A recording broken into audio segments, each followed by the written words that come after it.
Muy buenas amantes del mundo de las motos, ¿qué tal? ¿Cómo estáis? ¿Todo bien por ahí? Espero que sí, yo encantadísimo de saludaros y de daros la bienvenida a un nuevo vídeo en el que, como os prometí en el mes de febrero, os voy a contar pormenorizadamente cómo fue el proceso de deslimitación de la BMW F900XR A2. No es un proceso difícil, pero sí es un proceso que por espera se puede llegar a hacer un poquito largo y hay algún detallito que tenéis que tener en cuenta para evitar momentos incómodos y algún que otro pequeño sustito.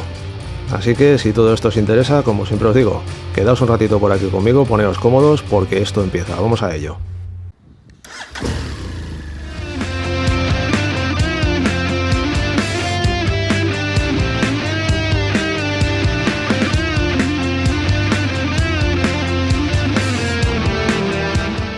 Bueno, pues en el proceso de deslimitación, BMW le tiene que pedir al Ministerio de Industria un certificado por el aumento de potencia, un certificado de homologación, y ese certificado tarda entre 15 y 20 días en llegar.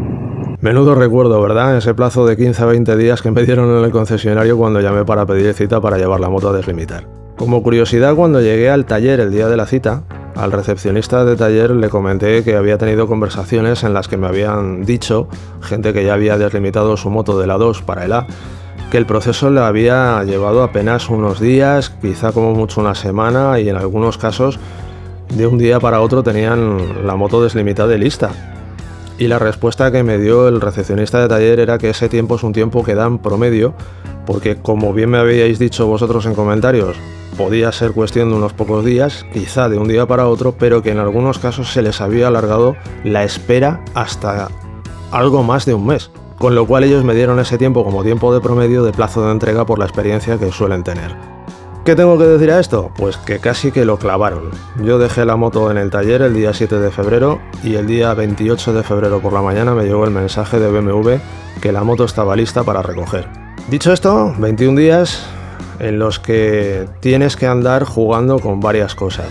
Bien, durante ese plazo de espera lo primero que hay que hacer es intentar calcular más o menos el tiempo que van a tardar en devolverte la moto. ¿Por qué? Pues muy sencillo, porque cuando te devuelven la moto y cuando la pasas la ITV, en la estación de ITV te dan un permiso de circulación provisional que tiene un plazo de duración de 15 días. Con lo cual, esos 15 días es el plazo máximo de tiempo que tienes para ir a tráfico y hacer la gestión para que te den el permiso definitivo con la nueva potencia de la moto. ¿Qué es lo que hay que hacer en este caso? Pues en este caso lo que hay que hacer, como os digo, es calcular un poco el tiempo que puede quedar para que os devuelvan la moto y, entrando en la página de la DGT, intentar conseguir que os den cita en la oficina de tráfico más cercana, la que os pille mejor, aproximadamente unos días después del tiempo que calculéis que van a tardar en daros la moto. En mi caso, durante la primera semana de espera, gestioné la formalización de una cita en la oficina de tráfico que más cerca me pilla de casa, para intentar asegurar el tener la cita en el momento en que me pudieran dar la moto, apenas unos días después. ¿Qué ocurrió? Que como pasó la primera semana no me devolvieron la moto, inmediatamente lo que hice fue anular esa primera cita y gestionar una segunda calculando más o menos el tiempo que podían tardar, dando esos días de plazo en los que, si yo tenía que circular con el permiso provisional, pudiera circular, pero que fuera cuestión de apenas 3, 4, 5 días, como mucho una semana. Y el mismo día que me llegó el mensaje de BMW diciendo que podía recoger ya la moto, lo que hice fue llamar a la estación de ITV más cercana del concesionario para pedir cita previa. ¿Por qué? Pues por la sencilla razón de que hay estaciones de ITV que funcionan con cita previa y sin cita previa, y hay otras que solamente funcionan con cita previa. Este último era mi caso. La estación de ITV a la que podía acudir más cercana con la moto solamente funcionaba con cita previa, con lo cual les llamé, concerté la cita, calculando más o menos el tiempo que iba a tardar en recoger la moto del concesionario, expliqué que era para una deslimitación de la 2 y por la tarde pasé por el concesionario, recogí la moto, me dieron toda la documentación y de ahí directamente a la ITV. Aquí es donde os digo que hay que tener en cuenta un pequeño detalle que os puede provocar algún pequeño susto. Con la presión del tiempo que estás en el concesionario hasta que te dan la documentación y te dan la moto y te la puedes llevar, si la cita que has pedido en la ITV está un poquito justa de tiempo y estás viendo que puede ser que llegues tarde, hay algo que vas a pasar por alto, pensando que todo va a estar bien, y es el certificado de deslimitación de la moto. ¿Por qué os digo esto? porque cuando llegué a la estación de ITV a mí me avisaron que lo primero que tienes que hacer es pagar el proceso de inspección de la moto, pero que si en ese proceso de inspección de la moto hay algún problema con la documentación que te dan en el taller, puede ser que tengan que dar la ITV como desfavorable y además tengas que volver al taller y pedir la documentación en condiciones. Bueno, pues dicho y hecho, eso fue lo que me ocurrió. Al momento de pagar para hacerle la ITV a la moto y de entregar la documentación, en un breve espacio de tiempo salió el jefe de estación diciéndome que en el certificado del Ministerio de Industria había un par de errores que tenían que solucionar. ¿Qué errores fueron estos? Pues uno de ellos fue un error en un número del número de bastidor de la moto, y el segundo fue que el nombre del modelo de la moto estaba incompleto, porque tenía que ser BMW F900XR A2, y ese A2 del final no lo habían puesto. Afortunadamente la única consecuencia que tuvo pues fue esperar unos 10 o 15 minutos más, porque el jefe de estación se puso gentilmente en contacto con el concesionario y al rato, de forma telemática, el concesionario le envió la documentación ya corregida. Se pasa el proceso de la ITV, cuando eso termina te entregan toda la documentación, te dicen lo que va para tráfico, te dicen lo que te tienes que quedar tú, te dan el permiso provisional y a partir de ahí tienes, como ya os he dicho antes, 15 días para poder tramitar el permiso definitivo de circulación de la moto en una oficina de tráfico. Lo bueno de todo esto es que la segunda cita que yo pedí en la oficina de tráfico para poder gestionar la tramitación del nuevo permiso de circulación, pues bueno, acerté cayendo 3 días más tarde del día que me entregaron la moto. Aquí os hago una recomendación.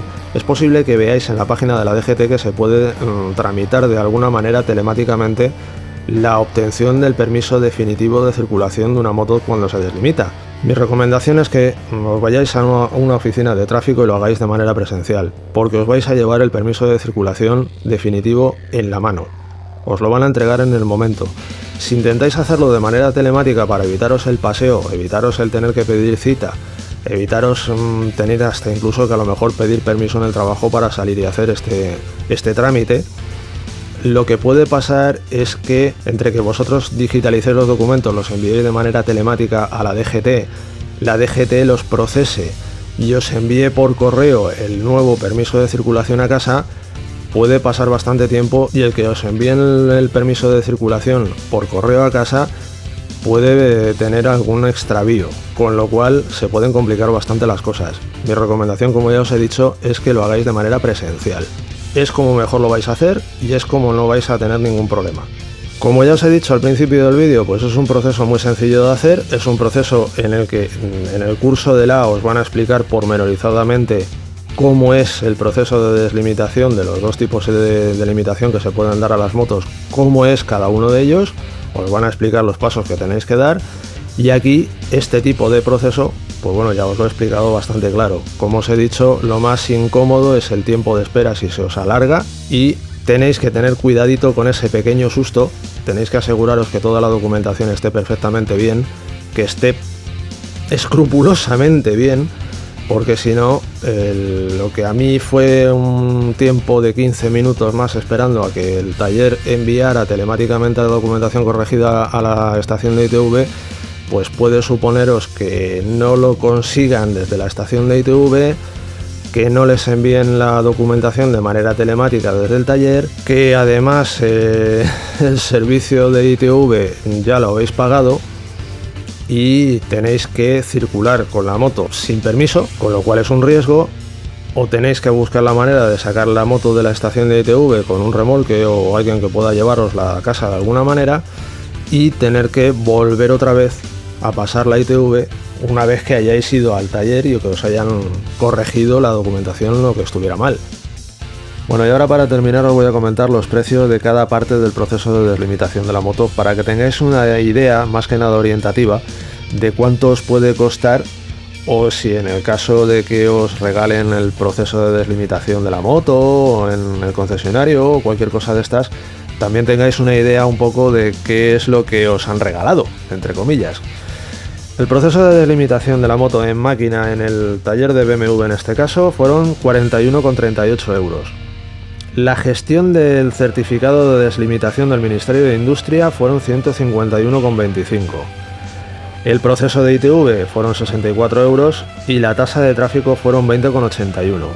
Esto en total suma 277,44 euros. Como digo, esto lo facilito más que nada a modo orientativo, porque pueden cambiar precios por concesionario, estar en una provincia o en otra, distintas marcas pueden aplicar distintas tarifas, la obtención del certificado del Ministerio de Industria también puede variar, la tasa de tráfico también, quizá eso sea lo que menos vaya a variar al final, porque es una cosa a nivel estatal, pero quizá con el paso del tiempo hayan actualizado las tasas y os sea diferente el precio. En definitiva, como os he dicho, es algo orientativo.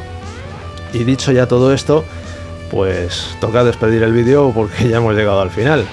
Así que, como os digo siempre, disfrutad muchísimo de vuestras monturas, siempre con cabeza, cuidaos mucho y nos vemos pronto.